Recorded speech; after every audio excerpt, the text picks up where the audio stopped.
राजस्थान प्रदेश का सबसे अत्याधुनिक और आधुनिक जैविक उद्यान अभेड़ा बायोलॉजिकल पार्क का मुख्यमंत्री अशोक गहलोत ने वर्चुअल उद्घाटन किया। आपको बता दें कि इस पार्क को बनाने की प्रस्तावना साल 1988 में तैयार की गई, जिसके बाद इसका मूर्त रूप 2021 में देखने को मिला। यह पार्क प्रकृति, संस्कृति और विरासत का अनूठा संगम है। आम पर्यटक और सैलानियों के लिए इस पार्क को खोल दिया गया है। देखिए सूचना इंडिया की कोटा से स्पेशल रिपोर्ट। कोटा शहर के कुन्हाड़ी नानता रोड करनी माता मंदिर अभेड़ा महल के पास स्थित हाड़ौती राजस्थान की हरी भरी वादियां और प्राकृतिक वातावरण के बीच बसा बायोलॉजिकल पार्क अब वन्य जीव जंतुओं का नया आशियाना होगा। पर्यटक अब कोटा चिड़ियाघर के बंद हो जाने के बाद इस बायोलॉजिकल पार्क में जीव जंतुओं को अटखेलियां करते हुए देख सकेंगे। सीएम अशोक गहलोत, वन मंत्री हेमाराम चौधरी ने शुक्रवार को पार्क का जयपुर से वर्चुअल उद्घाटन किया। प्रदेश का सबसे बड़ा ये पार्क 143 हेक्टेयर में बना है। इसमें 126 हेक्टेयर में एनक्लोजर और शेष में प्रशासनिक भवन है। जानते हैं अभेड़ा बायोलॉजिकल पार्क कितने दायरे में बना हुआ है और कितने किलोमीटर के ट्रैक बने हुए हैं? जी ma'am, actually Abheda biological park Rajasthan का सबसे बड़ा बायोलॉजिकल पार्क है और ये 4 दीवारी के अंदर वाला जो एरिया है 110 हेक्टेयर में है और इसका जो ट्रैक है मेन पाथवे वो 2.8 किलोमीटर का है। उसके अलावा सब पाथ है वो अलग है। उस हिसाब से सबसे बड़ा अपना बायोलॉजिकल पार्क है।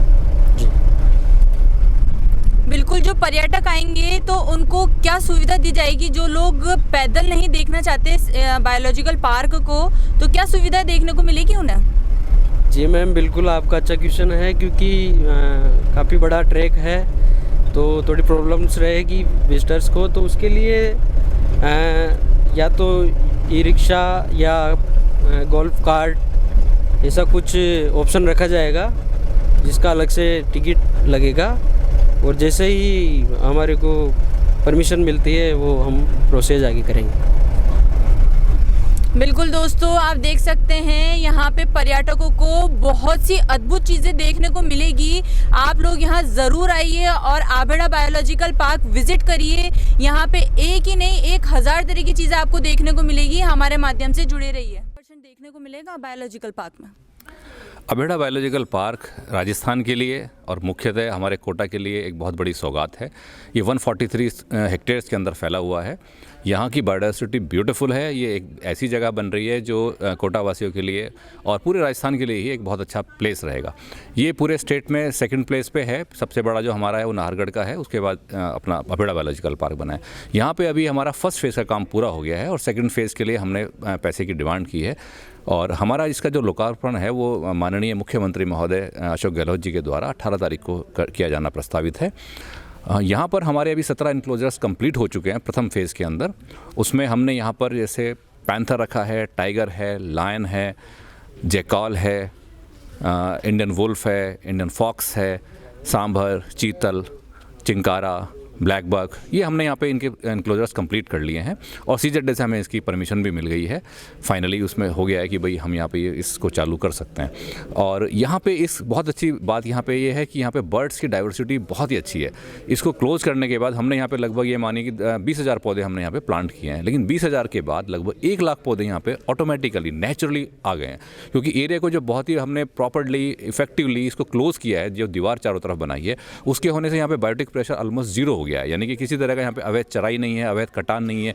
इसके होने से यहाँ पे बहुत सारी ग्रासेज आ गई। ग्रासेज आने से वहाँ पे छोटे छोटे जो जीव जंतु हैं, कीड़े मकोड़े हैं, वो आए। उनको चेज़ करते हुए यहाँ पे बर्ड्स आ गई और बर्ड्स को चेज़ करते हुए यहाँ पे उनसे बड़ी वाली रैप्टर्स यहाँ पे आ गए। तो इस तरह से आप यहाँ पे देखेंगे तो यहाँ पे कम से कम 80 तरह की यहाँ चिड़ियाँ यहाँ पे आज की तारीख में रिजाइड कर रही हैं यहाँ पे। और यहाँ पे हमारे पास माइग्रेटरी बर्ड्स भी बहुत सारी हैं, जिसमें हिमालयन जो काइट है वो हिमालय से यहाँ पर आती हैं, 6 महीने यहाँ पे रहती हैं और उसके बाद वापस चली जाती हैं। अभी हमारे पास यहाँ पे 10,000 जो हिमालयन काइट है वो यहाँ पे आई हुई है। इसके साथ साथ रोजी पैस्टर जो है वो भी माइग्रेटरी है, उसमें भी यहाँ पे थाउजेंड्स ऑफ बर्ड्स हैं। मतलब उसमें आप ये मान लीजिए 8 से 10,000 बर्ड्स यहाँ पे आई हुई हैं। वो बहुत बड़ा अट्रैक्शन है। इसके साथ साथ हमारी जो नेक्स्ट उसमें प्लानिंग है वो 44 एनक्लोजर्स को पूरा करना है। जैसे हमने 17 तो इस साल हमने अब कंप्लीट कर लिए हैं। सेकंड फेज़ के अंदर हम यहाँ पे 44 एनक्लोजर्स बाकी पूरे करेंगे। इसके साथ साथ जैसे यहाँ पे वेटरनरी हॉस्पिटल है, वो ऑलरेडी यहाँ पे हम काम कर रहे हैं। यहाँ पे एक सीनियर वेट है, यहाँ पे एसवीओ हैं, वो काम कर रहे हैं। उसके साथ साथ हम यहाँ पे पूरा एक नया वेटरनरी हॉस्पिटल पूरा बनाएंगे। एक जैसे उसको जलाने के लिए, डेड बॉडी को जलाने के लिए इलेक्ट्रिक जो होता है शवदाग्रह, वो यहाँ पे बनाने का सेकंड फेज़ में प्रस्तावित है।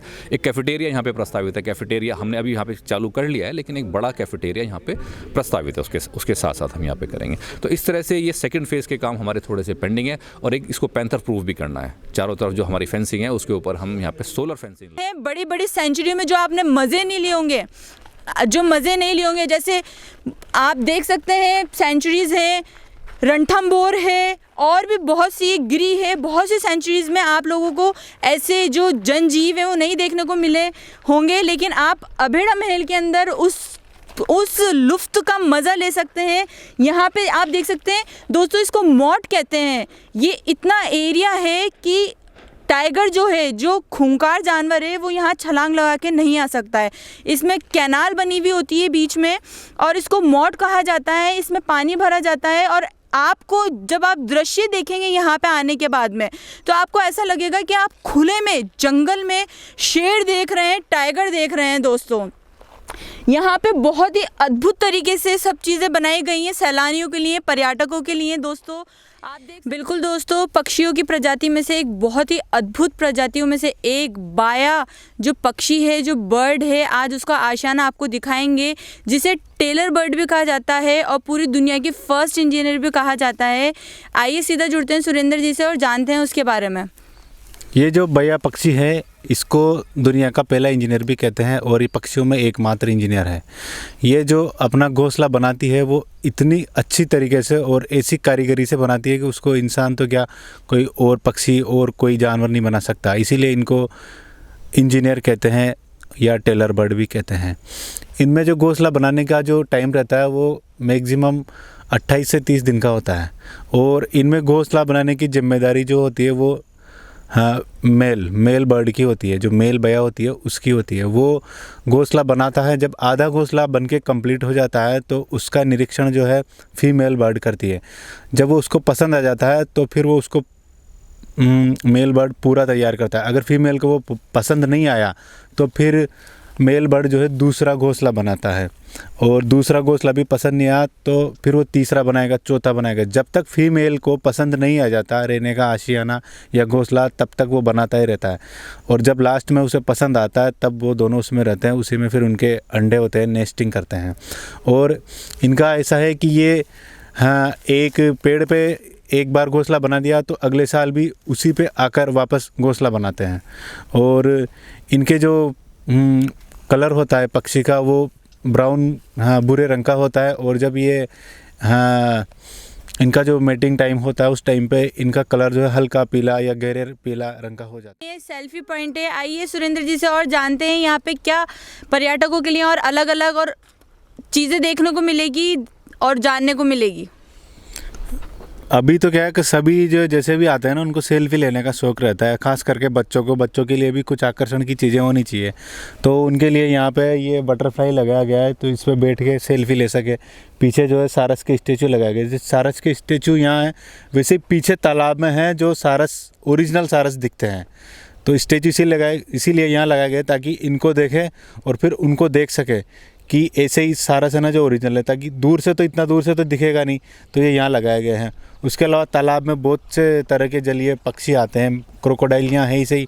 पक्षियों में ग्रेलेग, गूस, चाइनीज कूट, कॉमन कूट और ब्लैक विंग स्टिल्ट है। उसके अलावा और भी डक्स हैं जो तालाब में आती है।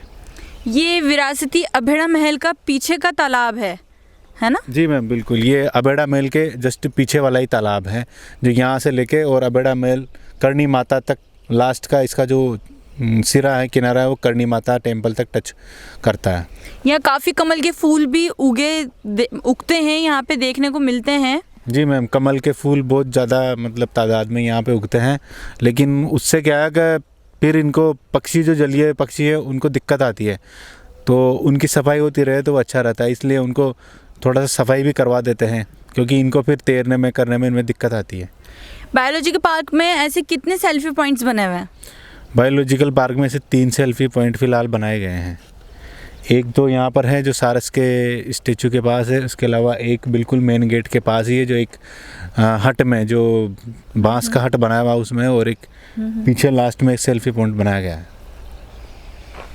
बिल्कुल, आप सब लोग आएंगे यहाँ पे बायोलॉजिकल पार्क में, तब आप देखेंगे कि यहाँ पे सेल्फी पॉइंट्स भी बनाए गए हैं सैलानियों के लिए और पर्यटकों के लिए। बहुत सी चीज़ें आपको यहाँ देखने को मिलेगी। बिल्कुल दोस्तों, आप देख सकते हैं लेपर्ड तेंदुओं का एनक्लोज़र, उसका पिंजरा। पहली बार राजस्थान के अंदर आप इस तरह के एनक्लोज़र्स पिंजरे देख सकते हैं। वाइल्ड लाइफ एनिमल, आपको जो जनजीव है वो बहुत ही सरल से आप इस तरह से देख सकते हैं। जो जंगलों में दिखने वाले ये जो खूंखार जानवर हैं आपको यहाँ खुले में देखने को मिलेंगे। सुरेंद्र जी से जानते हैं कि कैसे इनके पिंजरों को बनाया गया है, और ये आप ऊपर भी देख सकते हैं, पूरी जानकारी इनसे लेते हैं। मैम, पिंजरों को तो बनाने के लिए नीचे तो सीमेंट का स्ट्रक्चर है, वैसे तो उसके ऊपर है ना जो फिर इनको ये एंगल लगा के और ये जाली लगाई गई है ताकि इनको है ना जो जानवरों को अंदर से बाहर के पेड़ पौधे सब आसानी से नज़र आ सके। इनको अंदर से भी मतलब ऐसा ही लगे कि हम है ना जो जंगल में ही रह रहे हैं, बस इनको बाहर आर पार है ना जो नेचर ही दिखे। इनको ये ऐसा नहीं लगे कि हमको वापस कमरे में लाके एक वो सीमेंट वाले स्ट्रक्चर में कमरे नुमा में बंद कर दिया है, तो इनको पूरा जंगल ही लगे। मतलब वाइल्ड लाइफ एनिमल का पूरा ध्यान रखा गया है, जनजीवों का। लेकिन जैसे सुरेंद्र जी, एक लेपर्ड के ही एनक्लोज़र के ऊपर ये ऐसी बिडिंग दिख रही है ऊपर, जैसे ये लगा हुआ है, बाकी और एनक्लोज़र्स में नहीं लगी हुई, पिंजरों में। तो ये बहुत चालाक किस्म के होते हैं तेंदुए। तो पूरी जानकारी जानना चाहेंगे आपसे। जी मैम, पेंथर का क्या है बेसिकली, ये है ना जो ऊपर चढ़ जाता है।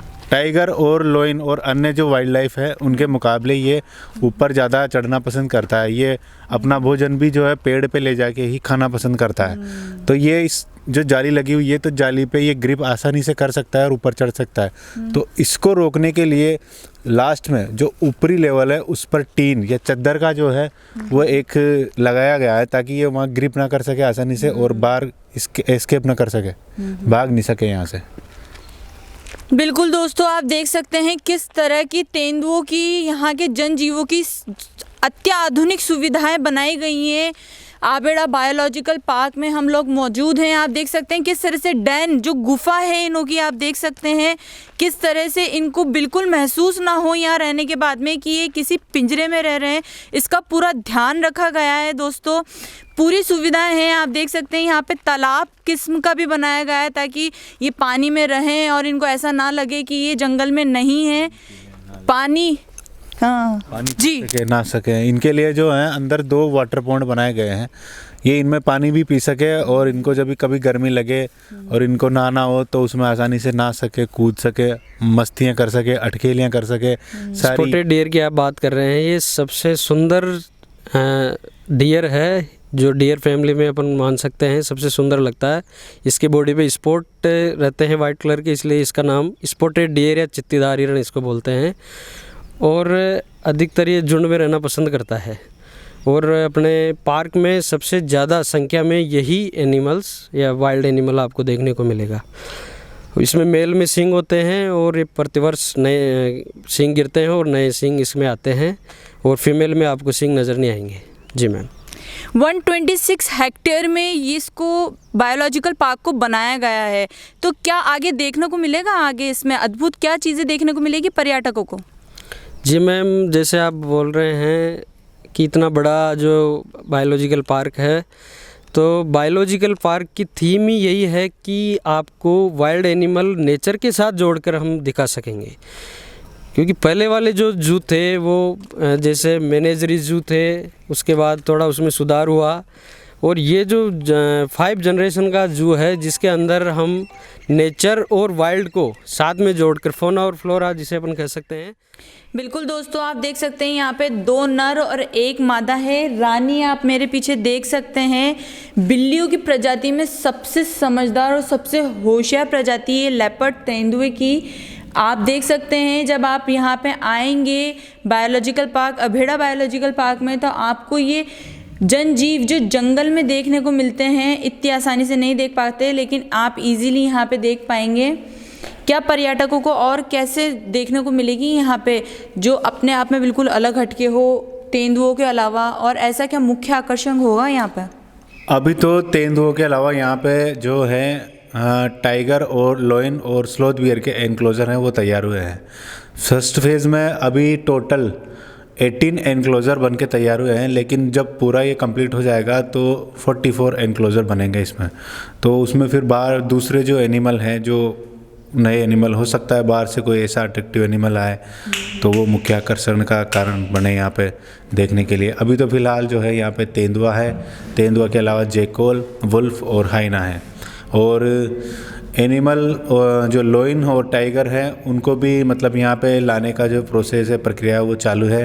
हो सकता है आने वाले कुछ एक दिनों में उनको भी यहाँ पे शिफ्ट किया जाए अन्य जू से। जैसे इंसानों को देख के इनके क्या इमोशंस होते हैं? ये जो लेपर्ड हैं, तेंदुए हैं, मतलब जैसे जो पर्यटक आएंगे और जो उनको देखने के लिए कैसे इनकी मूवमेंट रहेगी, कैसे देख पाएंगे, कैसे इमोशंस अपने एक्सप्रेस कर पाएंगे, इनकी क्या मतलब इमोशंस होते हैं जैसे इंसानों को देख के? वन्य जीवों का तो यही होता है कि वो ज़्यादा से ज़्यादा पब्लिक से दूर रहना चाहते हैं, मतलब इंसानों से दूर रहना चाहते हैं, क्योंकि वो अपने आप को जो महसूस मतलब ऐसा अच्छा महसूस नहीं करते इंसानों के बीच में। उनको तो जंगल ही पसंद है, तो जंगल में रहना चाहते हैं। पर अभी क्या है, दिक्कत ये हो रही है कि जंगल है ना पहले के मुकाबले हो गए कम, तो ये जो है भटकते भटकते शहरों के नज़दीक पहुंच जाते हैं। हो सकता है इनको जंगलों में खाने की दिक्कत आ रही हो, वहाँ खाना नहीं मिल रहा हो, तो ये जंगल में आ जाते। जंगलों के पास में जो गाँव है, शहर हैं, वहाँ इनको मिल जाते हैं खाने के लिए कुछ भी, तो वहाँ आ जाते हैं भटकते भटकते। फिर इंसानों को ऐसा लगता है कि जंगली जानवर जो है वो इंसानों के बीच में आ रहे हैं जंगलों को छोड़ छोड़ के, लेकिन ऐसा नहीं है कि वो भटकते हुए आ जाते हैं, लेकिन उनको तो जंगल ही पसंद है, उनको जंगल में रहना पसंद है। बिल्कुल दोस्तों, हम लोग इनके घर में जा रहे हैं तो ये लोग अपने घर में तो आएंगे ही सही। देख सकते हैं आप किस तरह से जंगलों को काटा जा रहा है, तो इनकी संरक्षण, इनको रेस्क्यू करना बहुत ज़्यादा ज़रूरी हो गया है। हम इनके घर में नहीं एंट्री कर सकते। अगर हम इनके जंगलों में जाएंगे तो ये खुद शहरी तरफ, रिहायशी एरियो की तरफ आएंगे वापस। आप देख सकते हैं किस तरह से राजा शांति से बैठा हुआ है। Nature doesn't need people, people need nature. आप ये जान सकते हैं प्रकृति को ज़रूरत नहीं है इंसानों की, इंसानों को ज़रूरत है प्रकृति की। ये हमारा, आपका ही नहीं, प्रत्येक व्यक्ति का एक जिम्मेदारी है इस पर्यावरण को बचाने के लिए। मैं ज़ेबा पटेल, स्पेशल रिपोर्ट के साथ। धन्यवाद।